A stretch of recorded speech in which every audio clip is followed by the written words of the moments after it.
Assalamualaikum warahmatullahi wabarakatuh. Allahumma sholli ala sayyidina Muhammad wa ala ali sayyidina Muhammad.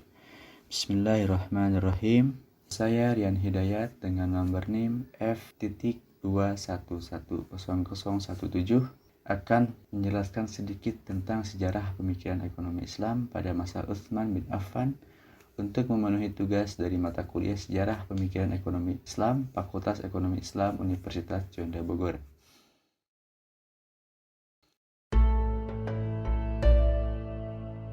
Utsman bin Affan bin Abdul As lahir dari keluarga yang kaya dan berpengaruh.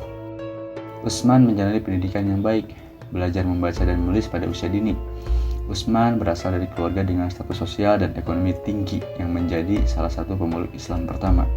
Utsman memiliki kepribadian yang baik, bahkan sebelum memeluk Islam. Utsman terkenal dengan kejujuran dan kedermawanannya. Cara penentuan Khalifah Abu Bakar radhiyallahu an berbeda dengan Khalifah Umar radhiyallahu an. Abu Bakar radhiyallahu an memiliki khalifah selanjutnya dengan cara menunjuk langsung. Sedangkan Khalifah Umar radhiyallahu an menunjuk tim yang bertugas untuk menentukan khalifah selanjutnya. Tim tersebut terdiri dari 6 orang, yaitu Utsman bin Affan, Ali bin Abi Thalib, Talhah bin Ubaidillah, Jubair bin Awam, Sa'ad bin Abi Waqqas, dan Abdurrahman bin Auf radhiyallahu an. Tim ini sepakat mengangkat Utsman bin Affan radhiyallahu an sebagai khalifah ketiga. Hal ini menunjukkan bahwa teknis pemilihan seorang pemimpin tidak ditetapkan secara baku dalam Islam. Namun, mengangkat seorang pemimpin yang adil dan bertakwa adalah sebuah kewajiban. Rasulullah SAW memerintahkan umatnya agar selalu mengangkat seorang pemimpin, meski hanya dalam sebuah rombongan perjalanan kecil yang hanya terdiri dari 3 orang. Khalifah Utsman bin Affan adalah khalifah yang paling lama menjabat dibandingkan dengan ketiga Khulafaur Rasyidin lainnya, yakni selama 12 tahun dibagi 2 kali 6 tahun, yaitu 6 tahun pertama dan 6 tahun kedua. 6 tahun pertama Utsman berhasil melewati masa pemerintahnya dengan baik, namun 6 tahun berikutnya beliau gagal karena terjadi ada masalah akibat fitnah dan beritanya disebarkan oleh musuh Islam. Tentu itu hal tidak benar. Utsman bin Affan berasal dari Daulah Umayyah atau disebut dengan kabilah yang berbakat di bidang politik dan ekonomi atau perdagangan. Utsman melakukan sebuah pertemuan dan pertemuan itu berjalan dengan lancar. Utsman berjanji akan mengubah kebijakan-kebijakan yang dinilai tidak tepat. Di antaranya adalah Utsman mengganti gubernur Mesir yang dipimpin oleh Abdullah bin Abi Sarrah dan juga merupakan bagian dari keluarga Utsman bin Affan. Pemikiran ekonomi Utsman bin Affan. A. Keuangan publik. Sumber utama publik pada masa Utsman bin Affan adalah seperti yang ditetapkan oleh Umar, yaitu pendapatan zakat, khums, 1/5 dari rampasan perang, jizyah, kharaj, usyur, bea masuk, dan properti negara yang kepemilikannya dialihkan kepada negara. Karena sebagai akibat dari tidak adanya pemilik pribadi, pengeluaran publik terdiri dari 3 jenis, yaitu pengeluaran perawatan sosial dan tunjangan, pengeluaran saat ini, dan pengeluaran investasi. B. Keuangan sosial. Utsman bin Affan adalah orang yang sangat dermawan. Di masa Rasulullah SAW, perang Tabuk merupakan perang terakhir sekaligus perang yang paling sulit, sehingga pasukan perang Tabuk disebut sebagai Jaisul Usrah, pasukan yang kesulitan. Hal ini dikarenakan perang ini bertepatan dengan musim paceklik, saat stok pangan lama telah habis sementara stok pangan baru belum dapat dipanen.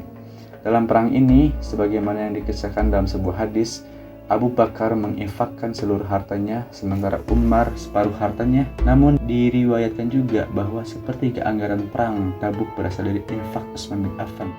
Kedermawanan Utsman juga tidak berubah saat beliau menjadi khalifah. Beliau tetap dermawan sebagaimana biasa. Beliau sering membagi-bagikan bantuan kepada keluarga dengan hartanya sendiri. Namun hal ini justru menimbulkan fitnah karena Utsman dianggap telah menggunakan anggaran negara. Utsman pun mengklarifikasi bahwa uang tersebut bukan uang negara, melainkan dari hartanya sendiri.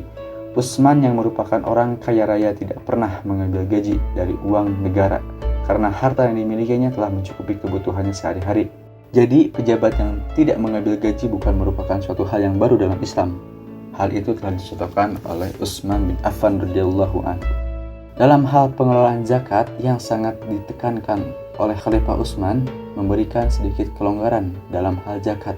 Beliau mempercayakan perhitungan zakat pada kaum muslimin tersendiri, sedangkan kebijakan ini berlanjut hingga Daulah Umayyah dan Abbasiyah. Dalam pendistribusian harta Baitul Mal, Khalifah Utsman bin Affan menetapkan prinsip keutamaan seperti halnya Umar bin Khattab. Khalifah Utsman bin Affan memberikan bantuan dalam jumlah yang berbeda kepada masyarakat. Infrastruktur. Kebijakan Utsman yang paling menonjol dalam pembentukan Angkatan Laut ini adalah Angkatan Laut pertama dalam sejarah Islam. Pembentukan Angkatan Laut ini telah diinisiasi oleh Mu'awiyah yang waktu itu merupakan seorang gubernur Syam dan diajukan kepada Khalifah Umar. Sebagaimana yang diketahui, Mu'awiyah adalah pemimpin wilayah Syam yang letaknya paling jauh dari ibu kota kaum muslimin. Waktu itu perjalanan dari Madinah ke Damaskus memerlukan 40 hari, 40 malam. Syam yang dipimpin Mu'awiyah adalah wilayah yang paling dekat musuh Romawi yang pernah dikalahkan perang Yamuk di masa Khalifah Abu Bakar radhiyallahu anhu sewaktu-waktu dapat menyerang kaum muslimin di Syam. Mu'awiyah berpendapat Angkatan Laut perlu segera dibentuk untuk memperkuat pertahanan kaum muslimin sekaligus mempermudah operasi penaklukan ke daerah-daerah baru. Namun Khalifah Umar radhiyallahu anhu tampaknya belum memprioritaskan program tersebut.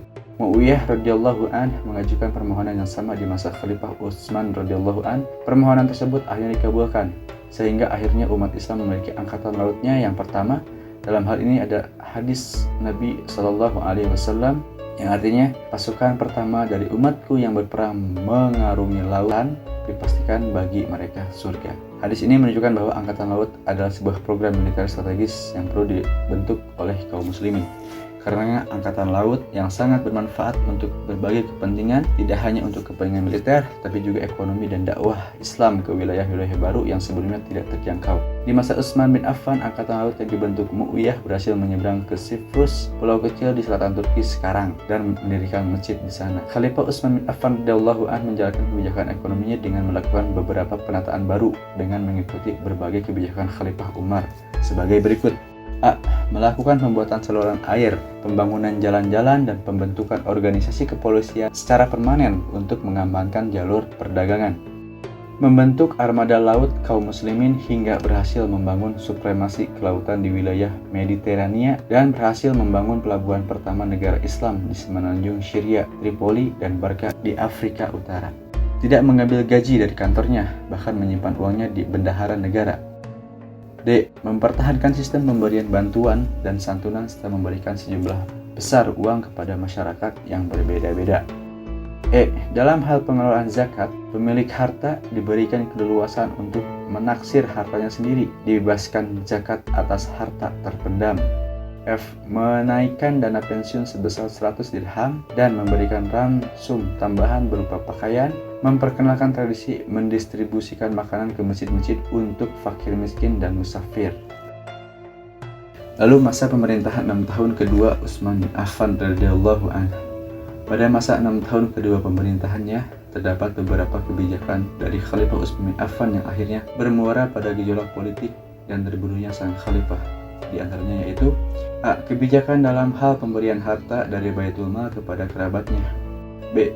Pandangan bahwa sedekah adalah bukan merupakan sumber devisa dan pendapatan negara, membuat beliau menggunakan dana zakat untuk pembiayaan perang dan lainnya. Kebijakan memberikan tambahan gaji kepada pejabat negara yang diantaranya memiliki hubungan kekerabatan. Lalu kebijakan mengenai pemilikan tanah, di mana Utsman menginginkan penduduk Arab untuk menjual harta fai mereka di daerah dan menggantinya dengan kapling tanah. Namun, hal tersebut tak serta-merta membuat awal pemerintahan Utsman menjadi aman dan tentram. Setelah 6 tahun awal masa pemerintahan Utsman, menjadi banyaknya orang yang melakukan pemberontakan terhadap kepemimpinan Utsman bin Affan.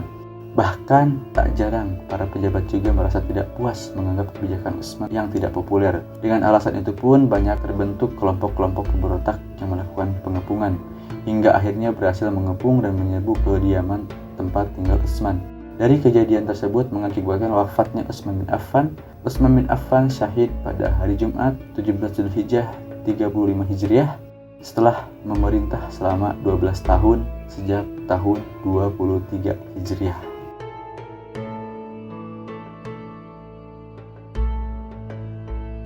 Baik, terima kasih banyak atas perhatiannya. Semoga bermanfaat dan mohon maaf apabila ada kesalahan-kesalahan fakta atau keliru dalam pembuatan animasi ini.